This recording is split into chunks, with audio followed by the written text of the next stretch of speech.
As we do move closer to fall, we are removing summer plants in the 5 News garden built by Garden IQ in Johnson.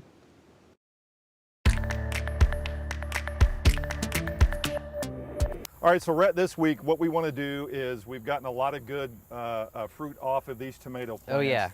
It's time to get rid of these things. I think and so. So we're gonna while we're talking here, we're gonna untie some of these deals. But you can still harvest these even though they're green. Oh yeah, yeah. If you want to have the green tomatoes, if they're starting to color, we talked about before, you can put them on your windowsill or whatnot and let them color up a little bit. Or if you like fried green tomatoes, these are the perfect candidates at this time if you're going to pull your tomato plants. And these plants have been really have really produced quite a bit of crop. Yes, I think we got more we can handle at some times. So. And are we No at the right shortage. time to start pulling these this time of year? I think so. The weather's starting to get a little bit cooler. That might boost some of your tomato plants at home if they're still flowering, so they're getting a little bit of a break from the summer heat. But if they're starting to do something like this and they're overgrown in their cages, I think it's really time to pull them out and maybe replace them with some fall stuff. So all we're doing here is I'm gonna show my brute strength Yeah, here. do the best you can. Might give I it a can't little do that wiggle. one very well. But this is just nothing more than pulling these babies right on out of here. Yeah, and if they're overgrown, I just like to cut the top so it's really easier to get the... Now as far as picking this off, I guess we can go ahead and do this. Definitely you can save your cages for next year, so I'm just cutting around, cutting all the branches that are stopping it from coming out, trying to.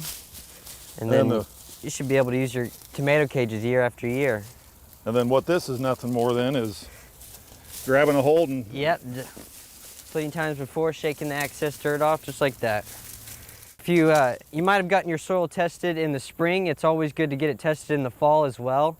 If you want to get exactly what nutrients you need to put back into the soil, you can use the University Extension Office. They offer free soil testing for Arkansas residents, and so you can get in contact with them and get your soil tested.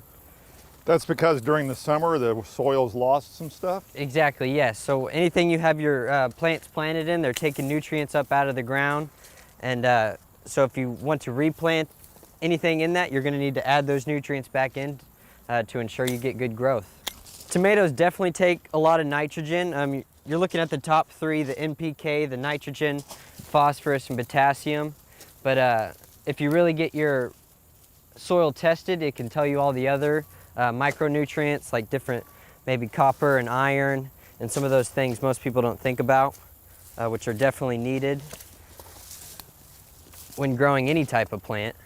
So at Garden IQ, if you get your soil tested, we have our own program that we run it through that tells you in our organic amendments that we carry.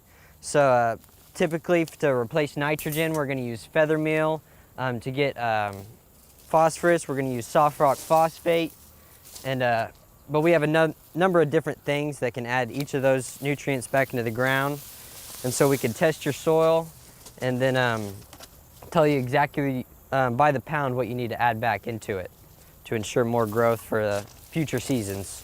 Well, as you can tell, the tomato bed is now empty. We got quite a bit of tomato, and this was about typical of what this size of bed would produce. Towards the end, a lot of green tomatoes, but still good cooking. All right, what are we doing with this bed? We're going to talk about this next week as well. Yeah, so I think we have some fall planting ahead, either next week or the week after. And so we'll pull some of this mulch back, we'll amend the soil, either with our nature meal or we'll put some more soil back into it to even it out a little bit. And we'll look into planting maybe some, I think we haven't done any kale or maybe bok choy or a couple other fall greens that we have some options for. Speaking of fall plants, we have some cabbage, and there's a little problem with the cabbage this time. Yeah, if you're doing any type of fall planting this year, you're working with greens like mustard and kale and cauliflower and broccoli. You need to look out for cabbage loopers or cabbage worms. They'll be eating on your plants, putting holes in it.